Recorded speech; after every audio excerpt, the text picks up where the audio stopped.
Welcome to law class guide. আজকে আমরা পড়ব chapter 3 restitution of conjugal rights and judicial separation, section 9 থেকে 10। Section 9-এ বলছে restitution of conjugal right when either the husband or the wife has without reasonable excuses withdrawn from the society of the other, the aggrieved party may apply by petitions to the district court for restitutions of conjugal rights, and the court, on being satisfied of the truth of the statements made in such petitions and that there is no legal ground why the applications should not be granted, may decree restitutions of conjugal rights accordingly। কি বলছে, section 9-এ স্বামী স্ত্রী একত্রে বসবাস করে, মানে একসাথে থাকে, ঠিক আছে। এবার দেখা যাচ্ছে যে কোনো কারণে হঠাৎ করে স্ত্রী বলছে আমি স্বামীর সাথে আর ঘর করব না, ধরো 1 বছর পর, কারণ 1 বছরের মধ্যে এমনিও ডিভোর্স ফাইল হয় না। তো দেখা যাচ্ছে 1 বছর পর হঠাৎ করে ওয়াইফ বলছে যে আমি আর থাকতে পারছি না, আমি আর থাকবো না বলে চলে গেল, বাপের বাড়ি চলে গেল। এবার এখানে সে কোনো কারণই বলে যায়নি যে কি কারণে সে ঘর থেকে চলে গেছে। তাকে দেখা যাচ্ছে যে স্বামী মারধর করে না, কোনো অপমান করে না, কোনোভাবে জ্বালাতন করে না, কোনো কিছুর ও মানে কমি রাখেনি, তাহলে স্ত্রী কেন চলে গেল? সেই ক্ষেত্রে স্বামী কিন্তু আদালতের কাছে একটা পিটিশন ফাইল করতে পারে যে আমার বউ কোনো কারণ ছাড়াই বাপের বাড়ি চলে গেছে। তখন কোর্ট সেই বউকে ডাকবে, কোর্টে জিজ্ঞাসা করবে কেন সে চলে গেছে। যদি এটা সত্য হয় যে কোনো কারণ ছাড়াই বউ চলে গেছে, তার কাছে কোনো কারণ নেই যে সে কেন চলে গেছে, স্বামী মারধর করে না, কিছুই করে না, তাহলে সে কেন চলে গেছে, তখন কোর্ট এটা অর্ডার দিতে পারে যে বউকে সেই স্বামীর সাথে ঘর করতেই হবে, ঠিক আছে। কিন্তু যদি এরকম দেখা যায় যে বউয়ের কাছে যদি কোনো কারণ থাকে যে হ্যাঁ বউ স্বামী মারধর করছে বা অন্য কোনো বা খেতে টেতে দিচ্ছে না, পড়তে দিচ্ছে না, তাহলে সেটা আলাদা রিজন। কিন্তু কোনো কারণ ছাড়াই যদি বউ চলে যায়, তখন কোর্ট পুরো যাচাইয়ের পর এটা অর্ডার দিতে পারে যে একসাথে বসবাস করতে হবে। এটা কিন্তু দুই ক্ষেত্রেই, মানে স্বামীও পিটিশন করতে পারে আর ওয়াইফও পিটিশন করতে পারে। যদি স্বামী অন্য কোনো কারণে যদি বউকে ছেড়ে চলে যায় আর কোনো যদি কারণই না বলে যে কেন সে ছেড়ে চলে গেছে, তখন বউও পিটিশন করতে পারে। Next explanation, where a question arise whether there has been reasonable excuses for withdrawal from the society, the burden of proving reasonable excuses shall be on the person who has withdrawn from the society। কি বলছে যে burden of proof কার উপর থাকবে, মানে কে proof করবে সেই সত্যটাকে। যদি husband petition করছে যে আমার বউ ছেড়ে চলে গেছে বিনা কারণে, তাহলে সেই বউ প্রুফ করবে যে সে কেন হাজব্যান্ডকে ছাড়তে বাধ্য হয়েছে বা কেন সে ঘর সংসার করছে না। এরকমও তো হতে পারে যে বউ আলাদা চক্করে, আলাদা প্রেমে ফেসে গেছে আর এখন সে বাড়ি বলতেও পারছে না, কিছু করতেও পারছে না, তো স্বামীকে ছেড়ে এমনিই চলে গেল, তো তখন বউকে প্রুফ করতে হবে। আর যদি স্বামী ছেড়ে চলে যায় আর বউ পিটিশন করছে কনজুগাল রাইটসের জন্য, তখন স্বামীকে প্রমাণ করতে হবে। Next section 10, judicial separation. Either party to a marriage whether solemnized before or after the commencement of this act may present a petition praying for a decree for judicial separation on any of the grounds specified in subsection 1 of section 13, and in the case of a wife also on any of the grounds specified in subsection 2 thereof, a grounds on which a petitioner for divorce might have been presented। আগে বলি judicial সেপারেশনটা কি। Judicial separation হচ্ছে যে কোনো B divorce হওয়ার আগে জাজ কি করে, কিছু টাইমের জন্য, মানে মিনিমাম 6 মাস, ম্যাক্সিমাম 18 মাস, এই টাইম পিরিয়ডের জন্য হাজব্যান্ড ওয়াইফকে আলাদা থাকতে বলে।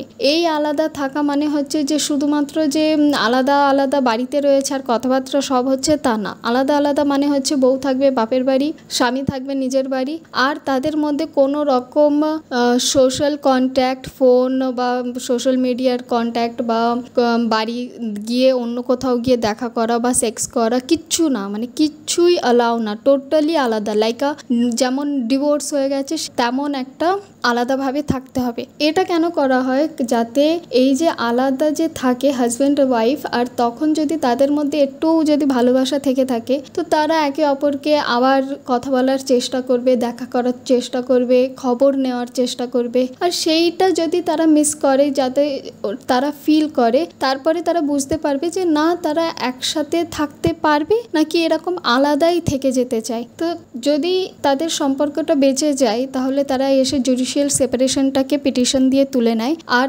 একসাথে থেকে যায়। আর যদি এরকম হয় যে না দুজনারই আলাদা কোথাও চক্কর চলছে আর তারা একসাথে আর থাকতে পারছে না, তখন তারা জুডিশিয়াল সেপারেশনের পরে ডাইরেক্ট ডিভোর্স নিয়ে নেয়। ঠিক আছে, তো এটা হচ্ছে জুডিশিয়াল সেপারেশন। এবার কি বলছে যে স্বামী বা স্ত্রী যেই হোক না কেন বিয়ের আগে বা পরে যে কোনো সময় এই আইন কার্যকর হওয়ার আগে বা পরে আদালতে পিটিশন দায়ের করতে হয়। মানে ঠিক আছে, কেউ ধরো থাকতে পারছে না, সহ্য করতে পারছে না, সে জুডিশিয়াল সেপারেশন পিটিশন করলো, আলাদা থেকে দেখতে চাচ্ছে। এবার এখানে কোর্ট পুরোটা দেখবে। সেকশন 31 যেটা হচ্ছে ডিভোর্সের গ্রাউন্ড, এই উল্লেখিত বিবাহ বিচ্ছেদের মানে ডিভোর্সের কারণ সমূহ যেগুলো দেওয়া হয় যে কি কারণে ডিভোর্স চাচ্ছে, সেই ডিভোর্স নেওয়ার আগে তারা কোর্ট জুডিশিয়াল সেপারেশনে পাঠায়। এবার যদি স্ত্রীর ক্ষেত্রে, এবার স্ত্রীর একটা স্পেশাল সেকশন আছে যেটা হচ্ছে সেকশন 13(2)তে বলা হয়। এবার সেকশন 13(2)তে কি কি গ্রাউন্ডস আছে? সেকশন 13(2)তে যে গ্রাউন্ডসগুলো রয়েছে, যেরকম স্বামীর আগেই একটা বউ রয়েছে আর তারপরে সে বিয়ে করেছে, বা যখন সে ডিভোর্স চাচ্ছে তখনও সেই আগের বউটা বেঁচে রয়েছে, তাহলে বর্তমান যে বউ সে ডিভোর্স যেতে পারে। দ্বিতীয় বলছে যদি বিয়ের পর হাজব্যান্ডে তাকে একদম রেপ করেছে বা পশুর মতন ব্যবহার করেছে তবেও ডিভোর্স যেতে পারে বউ। বা যদি 1 বছর হয়ে গেছে, ঠিক আছে, 1 বছরের উপরে হয়ে গেছে যে স্বামী তার স্ত্রীর সাথে কোনো রকম শারীরিক সম্বন্ধ বানায়নি, সেক্স করেনি, তাহলে সে একা একা কি করবে, একা একা কতদিন থাকবে, তাও স্ত্রী ডিভোর্সের জন্য ফাইল করতে পারে। নেক্সট বলছে যে যদি ধরো যে তাদের চাইল্ড বিবাহ হয়েছে, মানে 15 বছর বয়সে বিয়ে হয়েছে, আর তার মধ্যে সেক্স হোক না হোক কিন্তু 18 বছর হওয়ার আগেই সেই বউ এখন ডিভোর্স চাচ্ছে, এবার কারণ কিছু বি হতে পারে, সেই ক্ষেত্রেও ডিভোর্স ফাইল হতে পারে। তাহলে এতগুলো কারণে কিন্তু সেকশন 13 সাবসেকশন 2 অনুযায়ী যে ওয়াইফ সে ডিভোর্স যেতে পারে। এবার যে সেকশন 10-এ বলছে যে জুডিশিয়াল সেপারেশন মানে স্বামী বা স্ত্রীর আইনগতভাবে আলাদা থাকা শুরু করবেন, কিন্তু বিবাহ কিন্তু সম্পূর্ণভাবে ডিভোর্স হবে না। এটা হচ্ছে জুডিশিয়াল সেপারেশন, মানে এদেরকে আলাদা করে রেখে 6 মাসের জন্য কোর্ট দেখতে চায় যে এরা থাকতে পারবে কি পারবে না। এবার দেখা যাচ্ছে যে 6 মাস পিরিয়ডের পরে তারা ডিভোর্সই চাচ্ছে, তখন গিয়ে ফাইনাল ডিভোর্স হবে। আর যদি এরকম হয় যে 6 মাস পরে তাদের মনে হলো যে না আমরা একসাথেই থাকবো, তারপরে একটা পিটিশন দিলে তাদের আর ডিভোর্স হবে না। যেই কারণগুলোতে তালাক চাওয়া যায় সেগুলো একইভাবে জুডিশিয়াল সেপারেশনের ক্ষেত্রেও প্রযোজ্য। মানে যেই কারণে তুমি ডিভোর্স চাচ্ছ, সে স্বামীর ক্ষেত্রে হোক আর স্ত্রীর ক্ষেত্রে হোক, স্ত্রীর ক্ষেত্রে একটু বেশি কারণগুলো রয়েছে, তো যেই কারণেই তুমি ডিভোর্স চাচ্ছ না কেন তার জন্য আগে সেই একই কারণে কিন্তু জুডিশিয়াল সেপারেশন আগে কোর্ট দিয়ে থাকেন। নেক্সট সাবসেকশন 2-তে কি বলছে, where a decree for judicial separations has been passed it shall no longer be obligatory for the petitioner to cohabit with the respondent, but the court may on the applications by petitions of either party and on being satisfied of the truth of the statements made in such petitions resigned in the decree if it considers it just and reasonable to do so. Section 10 subsection 2-তে বলছে যে judicial সেপারেশনের decree, আদালতের রায় জারি হলে, মানে হয়ে গেছে judicial সেপারেশনের order pass হয়ে গেছে, তাহলে যে আবেদনকারী মানে যে পিটিশনার, ধরো হাজব্যান্ড হচ্ছে পিটিশনার, যে পিটিশনার তার আর কোনো দায়িত্ব থাকবে না রেসপন্ডেন্টের সঙ্গে, মানে তার ওয়াইফের সঙ্গে দাম্পত্য সম্পর্ক কোহিবিট করা, মানে বজায় রাখা। ঠিক আছে, একবার জুডিশিয়াল সেপারেশন হয়ে গেছে, অর্ডার হয়ে গেছে, তার মানে এবার হাজব্যান্ড ওয়াইফ আলাদা আলাদা থাকবে। তবে আদালতে যদি যে কোনো এক পক্ষ নতুন করে পিটিশন দায় করে, যে হাজব্যান্ড হোক বা ওয়াইফ হোক, এবং আদালতে যদি মনে করে যে পিটিশনে দেওয়া বক্তব্য সত্য এবং ন্যায়সঙ্গত, তাহলে জাস্ট অ্যান্ড রিজনেবল, তাহলে আদালত সেই জুডিশিয়াল সেপারেশনের ডিক্রি বাতিল করতে পারে। কেমন, ধরো হাজব্যান্ড পিটিশন দিয়েছে যে আমার ওয়াইফের সাথে আমি আর থাকতে চাচ্ছি না, ঠিক আছে, এবার কি হলো যে ওয়াইফ নিজের তরফ থেকে, মানে যে রেসপন্ডেন্ট ওয়াইফ নিজের তরফ থেকে একটা পিটিশন কোর্টকে দিল যে আমার স্বামীর আলাদা জায়গায় কোনো চক্কর চলছে যার কারণে সে আমাকে এখন ছাড়তে চাচ্ছে, আর এই প্রুফ রয়েছে। তখন কোর্ট সেই সব কথাগুলো সত্য কি না সেইগুলো মিলিয়ে দেখবে, আর যখনই মিলিয়ে দেখবে যে হ্যাঁ, যে হাজব্যান্ডই তার ওয়াইফকে ছাড়তে চাচ্ছে, তখন কিন্তু আর জুডিশিয়াল সেপারেশন দেবে না। তখন কোর্ট বলবে যে না, তোমরা একসাথে থাকো। জুডিশিয়াল সেপারেশন হয়ে গেলে স্বামী স্ত্রী একসাথে থাকা বা শারীরিক সম্পর্ক করা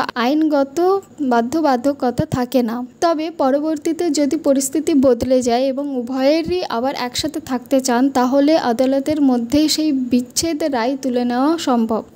মানে কি হলো, যে জুডিশিয়াল সেপারেশন হয়ে গেল, 3 মাস পর দেখা যাচ্ছে যে 6 মাসের মিনিমাম লিমিট থাকে তো, কিন্তু 3 মাস পর দেখা যাচ্ছে যে হাজব্যান্ড ওয়াইফের দুজনেরই মনে হচ্ছে যে না, তারা একসাথে থাকতে পারবে, সংসারটা বাঁচাতে পারবে। তখন তারা নতুন করে একটা পিটিশন ফাইল করবে কোর্টকে যে আমরা আর ডিভোর্স চাই না। তখন কোর্ট কি করবে, তাদের জুডিশিয়াল সেপারেশনের যে অর্ডার সেটা তুলে নেবে এবং তারা পুনরায় একসাথে বসবাস করতে পারবে।